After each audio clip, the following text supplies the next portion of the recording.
paling agung, puncak salat dan puncak segala bentuk ibadah seorang hamba kepada Tuhannya Allah, yaitu rukun sujud.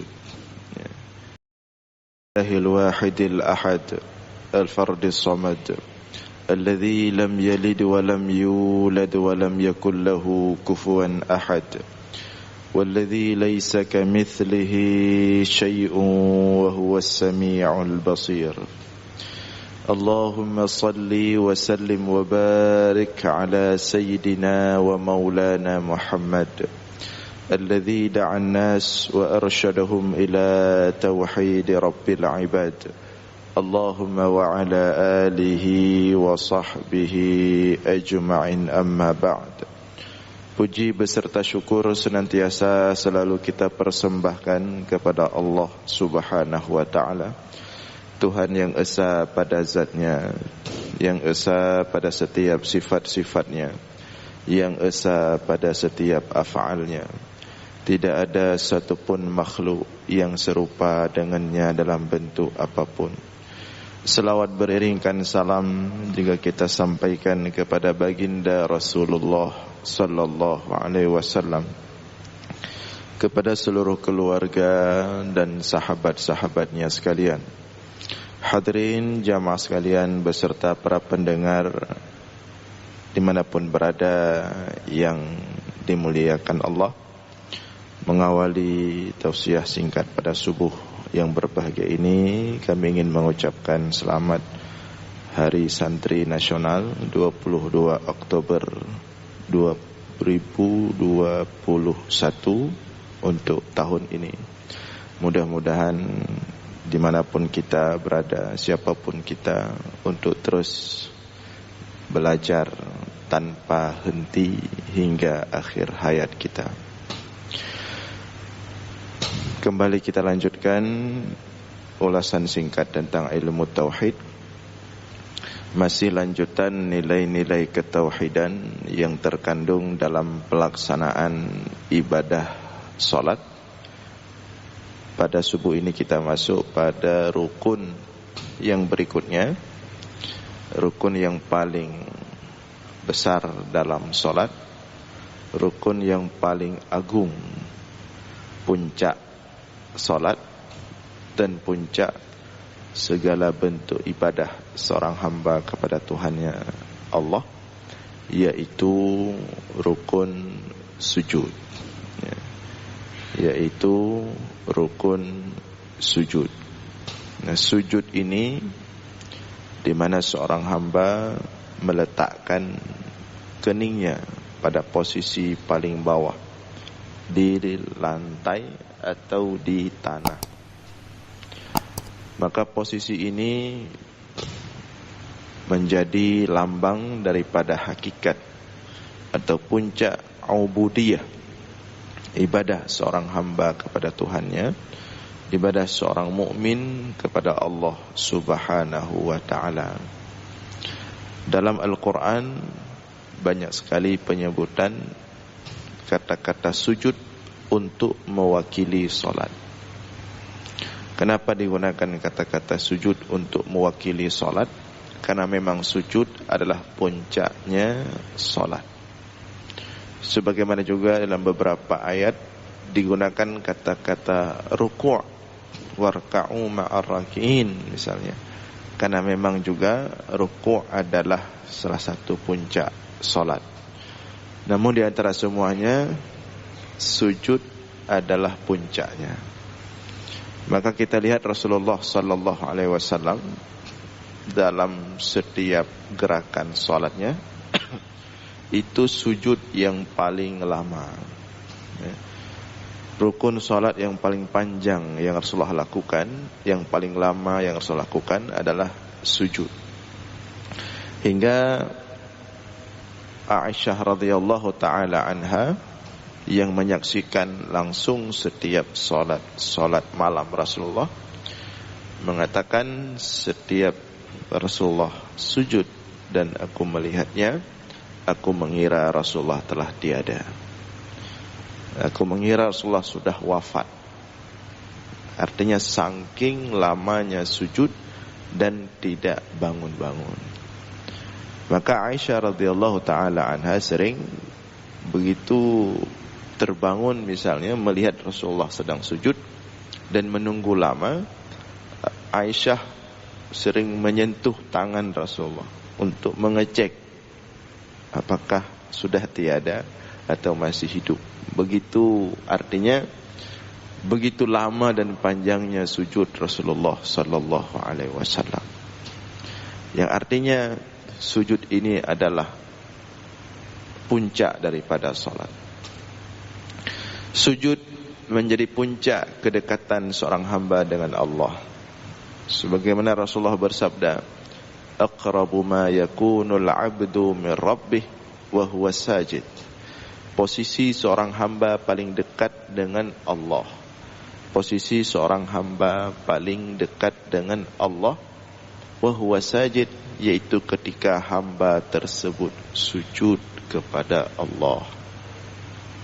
Tidak ada lagi posisi lain untuk mendekatkan diri seorang hamba kepada Allah melebihi lebih dekatnya seorang hamba kepada Allah ketika dia sujud kepada Allah.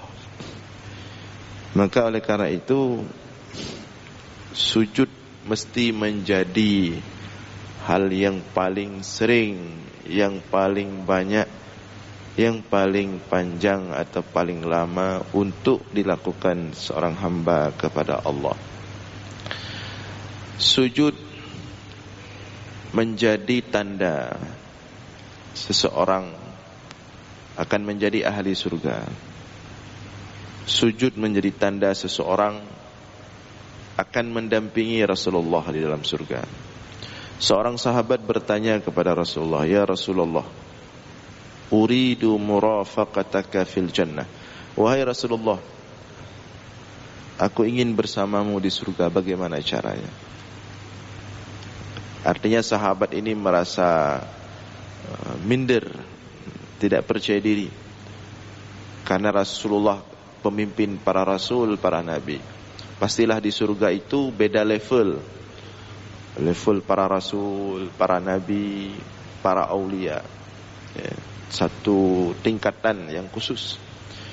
Namun sahabat ingin bersama Rasulullah di dunia dan di akhirat. Apakah mungkin? Maka sahabat ini bertanya pada Rasulullah, "Ya Rasulullah, uridu murafaqataka fil jannah." Wahai Rasulullah, kalau saya tetap ingin bersamamu di surga, adakah caranya? Kata Rasulullah, "A'inni ala nafsika bikathratis sujud." A'inni ala nafsika bikathratis sujud. Bantulah aku agar dapat membawamu bersamaku di surga. Bikathratis sujud, dengan banyak sujud kepada Allah. Artinya dengan banyak solat kepada Allah. Ya. Maka orang-orang yang tidak sujud kepada Allah akan susah dapat surga, apalagi dapat mendampingi Rasulullah sallallahu alaihi wasallam. Sujud dapat menahan panasnya api neraka. Ya. Sujud dapat menahan panasnya api neraka. Innallaha harrama 'alan nar min atharis sujud. Sesungguhnya Allah mengharamkan kepada neraka untuk menyentuh tubuh bekas sujud kepada Allah. Sesungguhnya Allah mengharamkan neraka, api neraka, untuk menyentuh anggota tubuh bekas sujud kepada Allah. Maka kita yang sujud kepada Allah paling kurang, itu paling kurang. Kita yang solat, yang sujud kepada Allah, meletakkan kening tepat menyentuh lantai, meletakkan dua telapak tangan, meletakkan dua lutut, meletakkan dua kaki, yaitu jari-jari menghadap kiblat, maka paling kurang anggota-anggota tersebut, anggota-anggota badan tersebut tidak bisa disentuh oleh api neraka. Maka inilah nikmat terbesar daripada Allah. Dan terus kita jaga itu.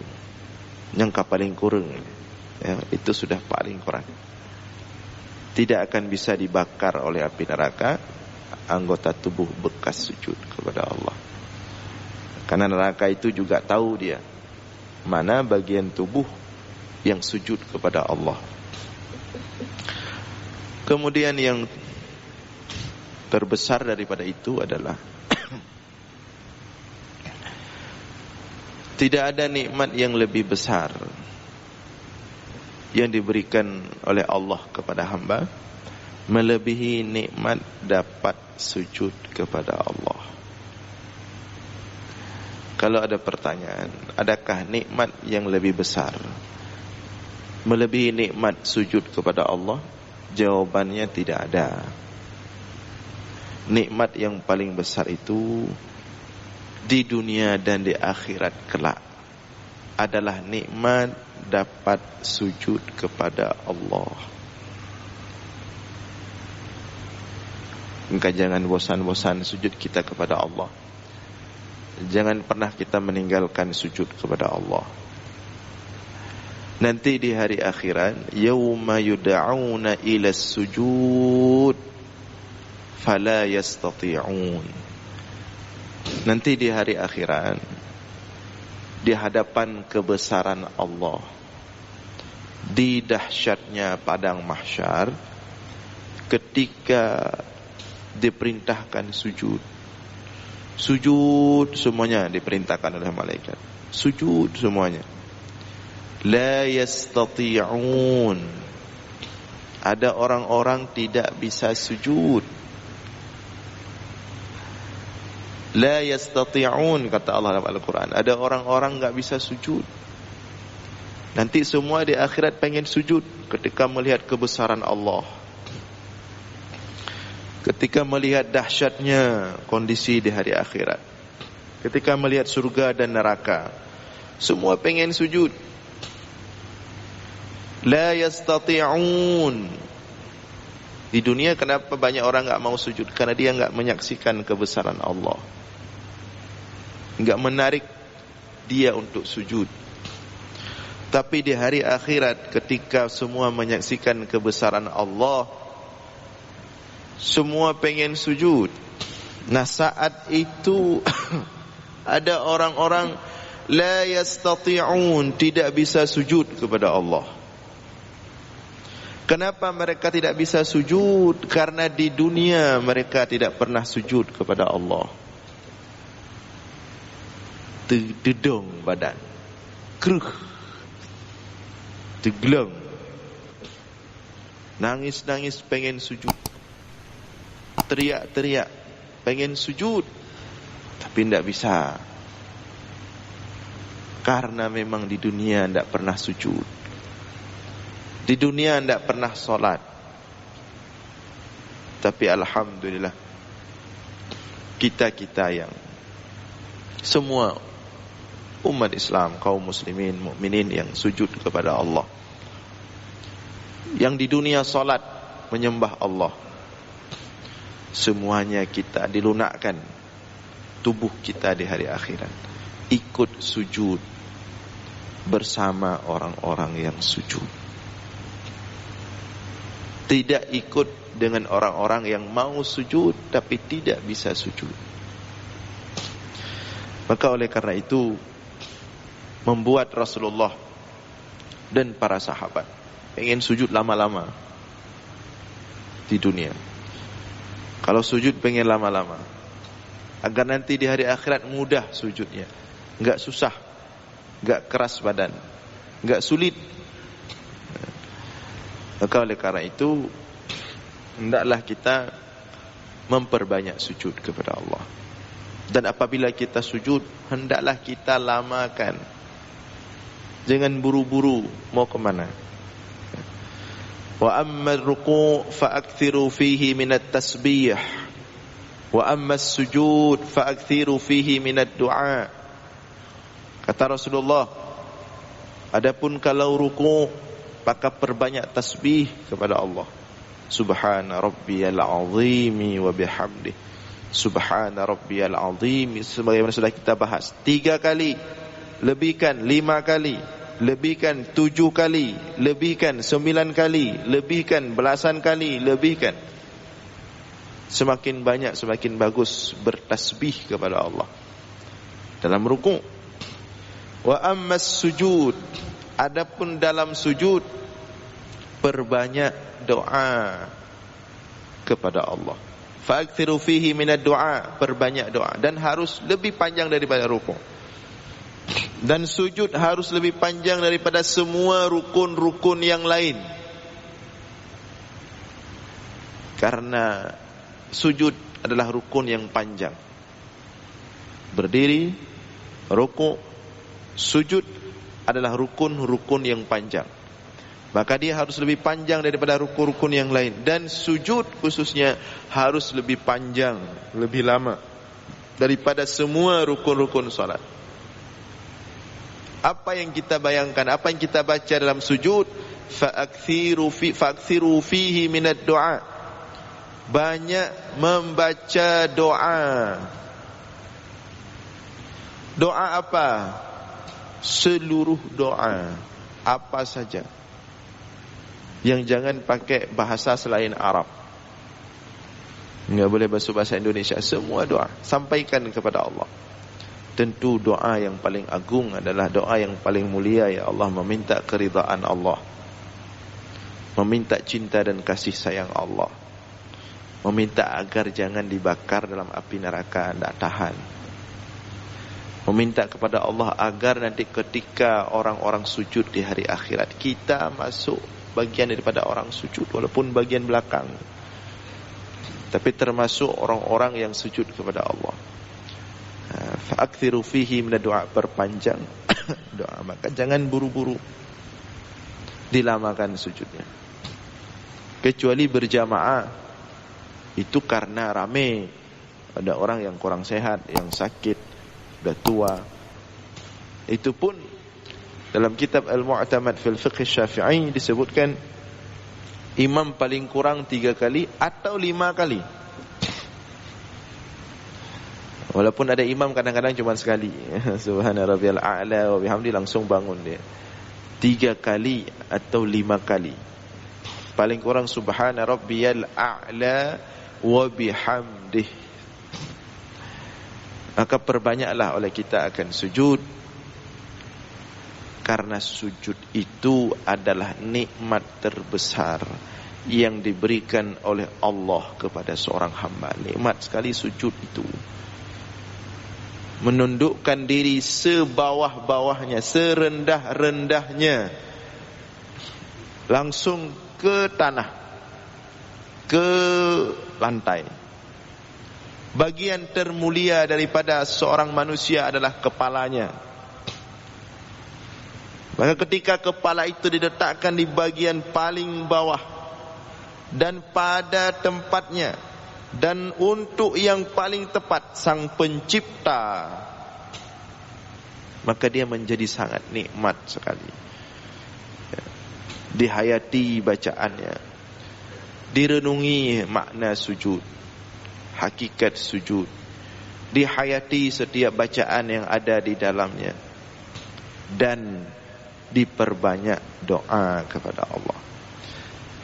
Nah, seperti tadi kita baca surah As-Sajdah, ya, imam membaca surah As-Sajdah kemudian ada sujud, itu kan nikmat sekali.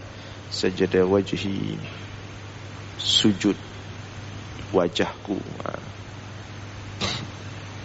bagi zat yang telah menciptakanku, memperindah ciptaannya, menyempurnakan ciptaannya. Tabarakallahu ahsanul khaliqin, maha besar Allah, sebaik-baik pencipta. Nah, hadirin sekalian yang dimuliakan oleh Allah, kita mungkin akan lama dalam pembahasan sujud, membutuhkan beberapa pertemuan yang lumayan banyak. Namun untuk subuh ini, inilah pembukaan tentang hakikat sujud.